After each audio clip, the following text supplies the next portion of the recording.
मैं पनाह मांगता हूँ अल्लाह ताला की शैतान मरदूद से और शुरू करता हूँ अल्लाह के पाक और बाबरकत नाम से जो बड़ा मेहरबान निहायत रहम करने वाला है।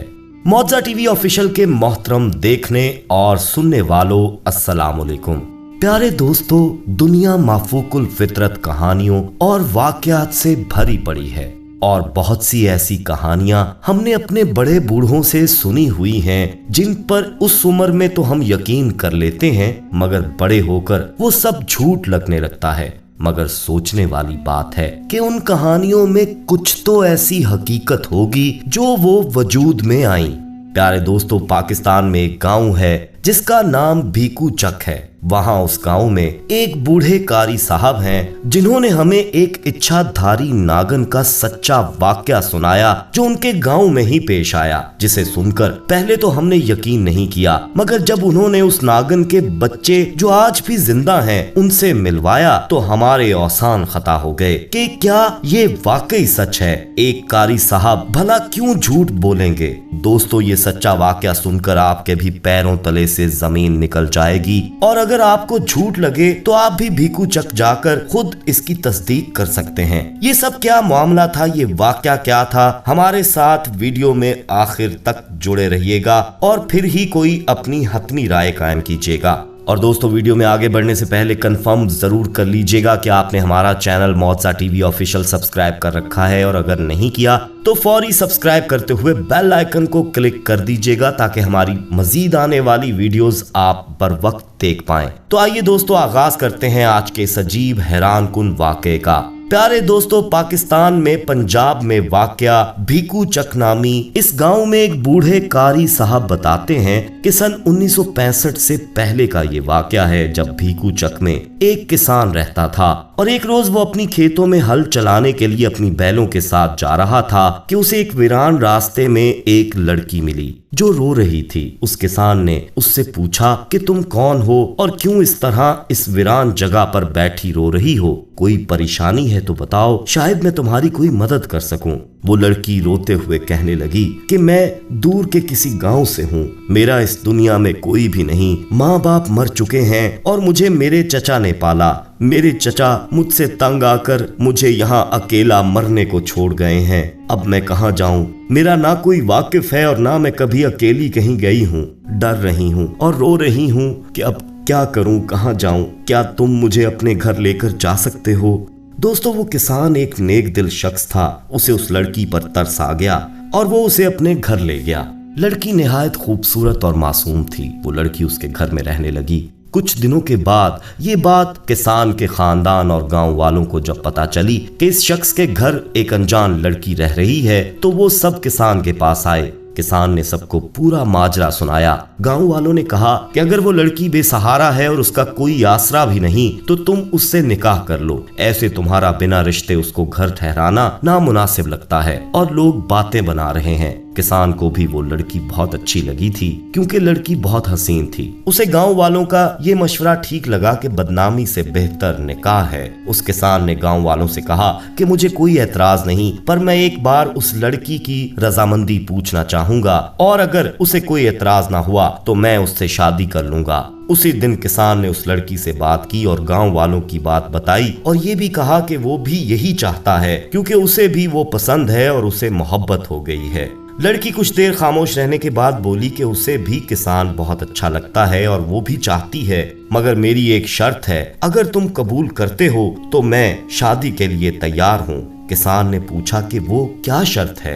वो लड़की कहने लगी कि तुम जब भी घर से बाहर जाओगे और वापस आओगे तो दरवाजा खटखटाए बिन दाखिल नहीं होगे, हत्ता के कमरे में भी तुम दरवाजे पर दस्तक दिया करोगे और इजाजत के बगैर अंदर नहीं आओगे। किसान ने कहा कि बस इतनी सी शर्त। उसे ये शर्त उस लड़की से शादी के एवज बहुत मामूली लगी और उसने वादा कर लिया कि वो हमेशा कमरे और घर के दरवाजे पर दस्तक दिए बगैर अंदर नहीं आया करेगा। इस तरह दोस्तों, उस किसान ने उस लड़की से शादी कर ली। दोनों में प्यार भी बेहद था, दोनों खुश थे। किसान ने हमेशा इस बात का ख्याल रखा कि वो बिना दस्तक कभी घर या कमरे में दाखिल नहीं होता था। कुछ अरसे के बाद उस लड़की ने किसान से एक और अजीब फरमाइश कर दी कि वो चाहती है कि घर के सहन की नुक्कड़ पर रेत का ढेर फेंकवा दो। एक तो रेत उसे पसंद है और वैसे भी घर में रेत रखना अच्छा होता है, बर्तन वगैरह धोने के काम आ जाती है। तो तुम मेरी खातिर एक रेत का टीला सहन में बनवा दो। किसान उस लड़की से बेहद मोहब्बत करने लगा था। उसे खुश करने के लिए उसकी हर फरमाइश पूरी करता था। उसने सहन में रेत भी डलवा दी। इस तरह हंसी खुशी वक्त बीतता गया दोस्तों। शादी के बाद किसान की जिंदगी जन्नत बन गई थी। वो लड़की भी किसान से मोहब्बत करती थी और उसकी हर जरूरत का ख्याल रखती थी। किसान को बच्चों की बहुत ख्वाहिश थी। कुछ अरसे के बाद अल्लाह ताला ने उन्हें औलाद से भी नवाज दिया और उनको एक बेटा और बेटी अता किए। वो बहुत खुश थे। जिंदगी की हर खुशी मिल गई थी। जिंदगी मुकम्मल महसूस होती थी। दोस्तों एक दफा यूं हुआ कि वो लड़की घर का दरवाजा बंद करना भूल गई और उस दिन अचानक से उसकी हमसाई ने सहन में उसे देखा तो वो थर थर कांपने लगी, क्योंकि उसने देखा कि वो किसान की बीवी यकदम नागन के रूप में तब्दील हुई और उस रेत में खेलने लगी है। वो हमसाई ने जब अपनी आंखों से ये सब देखा तो वो बहुत डर गई। अगले रोज उस हमसाई ने किसान को बताया कि मैंने ऐसे तुम्हारी बीवी को देखा है। तुम्हारी बीवी इंसान नहीं है, वो नागिन है और एक नागिन के साथ तुम रह रहे हो। किसान ये सुनकर उस औरत से गुस्सा हो गया कि ये क्या तुम झूठी बातें बना रही हो मेरी बीवी को लेकर। वो ये कहकर वहां से तो चला आया, मगर ये बात उसके जहन में रह गई और जब उसने सोचा तो उसे भी शक सा पड़ने लगा कि शादी से पहले उसकी शर्त और रेत की ख्वाहिश के पीछे क्या यही राज तो नहीं छुपा हुआ था। उसने तो मोहब्बत में ना कभी इस बात का तजस्सुस किया और ना जानने और कुरेदने की कोशिश की थी कि आखिर ये शर्त क्यों रखी गई और रेत क्यों डलवाई गई। इसके बाद वो अपनी बीवी पर नजर रखने लगा। एक दिन उसने अपनी बीवी को कहा कि मैं खेतों में जा रहा हूँ, तुम बच्चों और घर का ख्याल रखना।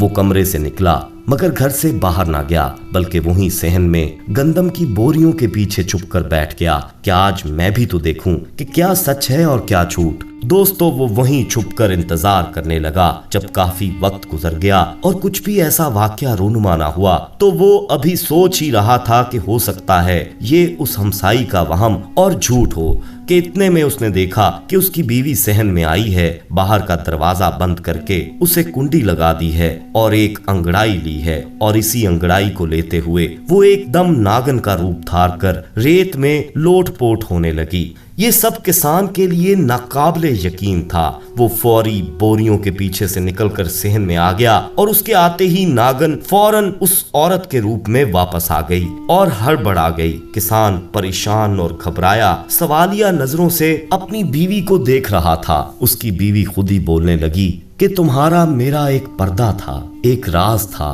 जो अब जाहिर हो चुका है। हाँ, मैं एक इच्छाधारी नागन हूँ और मैंने 100 साल के बाद इंसान का रूप धारा था कि एक दिन मुझे खेतों में काम करते तुम दिखाई दिए। न जाने क्यों मुझे तुमसे मोहब्बत हो गई और मैं तुम्हें उस रास्ते में लड़की के रूप में मिली और ये सब तुम्हारी मोहब्बत में किया, शादी भी कर ली। पर मैं जानती थी कि जिस दिन ये राज खुला उस दिन मुझे मेरी दुनिया में वापस जाना पड़ेगा। अब ये राज चूंकि खुल चुका है, इसलिए अब तुम बस इतना करो कि जहाँ से तुम मुझे घर लेकर आए थे मुझे उसी रास्ते पर वापस छोड़ आओ। दोस्तों किसान ने उस औरत को साथ लिया और रोते हुए उस औरत को उसी रास्ते पर छोड़कर वापस आ गया। कारी साहब कहते हैं दोस्तों कि उसने दोबारा कभी शादी नहीं की और उसी औरत की मोहब्बत में अपनी बाकी उम्र बिता दी। उस औरत से जो उसके 2 बच्चे थे, उन बच्चों में 2 चीजें अजीब थीं और वो ये कि उनकी आंखों के आई ब्रोज और आई लैशेस नहीं थे और वो दोनों बच्चे अपनी आंखें नहीं झपकते थे।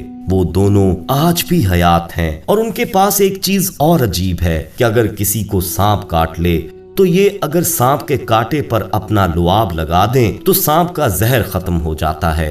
उन बच्चों की नस्ल में भी यही पाया जाता है और दूर दराज से लोग सांप के कांटे का इलाज उनसे करवाते हैं। प्यारे दोस्तों, ये अजीब वाकया हमें कारी साहब ने सुनाया और उस किसान की औलाद से मिलवाया भी और वाकई उन सब की आंखें बालों से खाली थीं और वो आंखें नहीं झपकते थे। बाकी दोस्तों क्या सच है और क्या झूठ ये अल्लाह ही जानता है। आप इस हवाले से कुछ कहना चाहें तो बिला झिझक हमें कमेंट में कह सकते हैं। दोस्तों हम ये उम्मीद करते हैं कि आपको हमारी आज की ये वीडियो जरूर पसंद आई होगी। पसंद आने की सूरत में इसे ज्यादा से ज्यादा दोस्तों में शेयर कीजिएगा। लाइक तो यकीनन आप कर चुके होंगे, बस इतना इतना कंफर्म कर लीजिएगा कि आपने हमारा चैनल मौजा टीवी ऑफिशियल सब्सक्राइब कर लिया हुआ है। नहीं किया तो फौरी सब्सक्राइब करते हुए बेल आइकन को क्लिक कर दीजिएगा ताकि हमारी मजीद आने वाली ऐसी वीडियो से आप बर वक्त लुत्फानंदोज हो सकें। अपना बहुत ख्याल रखिएगा और उनका भी जिनका कोई ख्याल नहीं रखता। आने वाली वीडियो में आपसे दोबारा मुलाकात होगी, तब तक के लिए अल्लाह निगहबान।